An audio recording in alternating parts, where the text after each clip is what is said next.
Hello everyone, in this video we're going to talk about surface area of a cylinder. So surface area is just the sum of the areas of the bases and the lateral faces. So we're working with a cylinder now. Notice we have our cylinder on the left and we have its net or its two-dimensional drawing kind of spread out on the right side. So for a cylinder, right, imagine we have this lateral face that goes all the way around like this, right? That's just one continuous shape. But then we have a circle on the top and a circle on the bottom, right? So when we find the area of the bases, that's going to be the area of two circles. So remember, the area of a circle is pi r squared.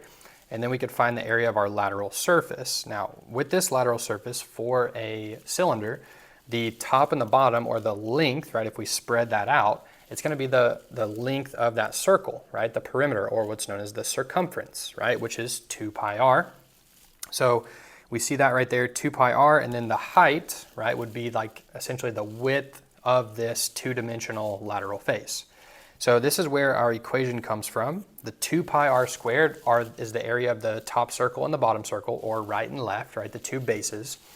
And then the 2 pi r h is simply the area of the lateral face, right? 2 pi r being the circumference of the circle of the bases, right? And so once we spread that lateral face out, that length of the lateral face is going to be the circumference of the circle, which is 2 pi r. And then we have times the height. Okay, so let's look at a couple examples and we'll use this formula. All right, so for number one, we have a radius of 8 and we have a height of 12. So we can say surface area is equal to 2 pi times 8 squared plus 2 pi times 8 times 12. Okay, so here we could do 8 squared is 64. And we could do 64 times 2 to get 128. And we'll write this in terms of pi right now. All right, then we got 8 times 12, which gives us 96. And we multiply 96 by 2 to get 192 pi. Okay, so now when we have these numbers in terms of pi, we can actually add them. So let's do 192 plus 128, and that gives me 320. So we're going to say the surface area of this cylinder is 320 pi meters squared. And then that is the answer in terms of pi. We could approximate this by multiplying by pi.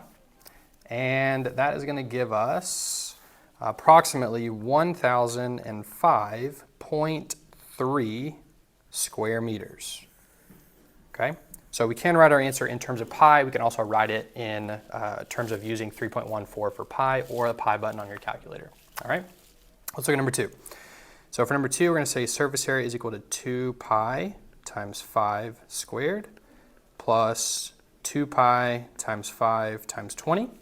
Okay, so here we got 5 squared is 25. 25 times 2 would be 50, so 50 pi. And then we got 5 times 20, which would be 100. 100 times 2, which is 200. Okay, so we're going to get 250 pi centimeters squared. Or we could do 250 pi in our calculator to get 785.4 square centimeters. Okay, and that's how you can find the surface area of a cylinder.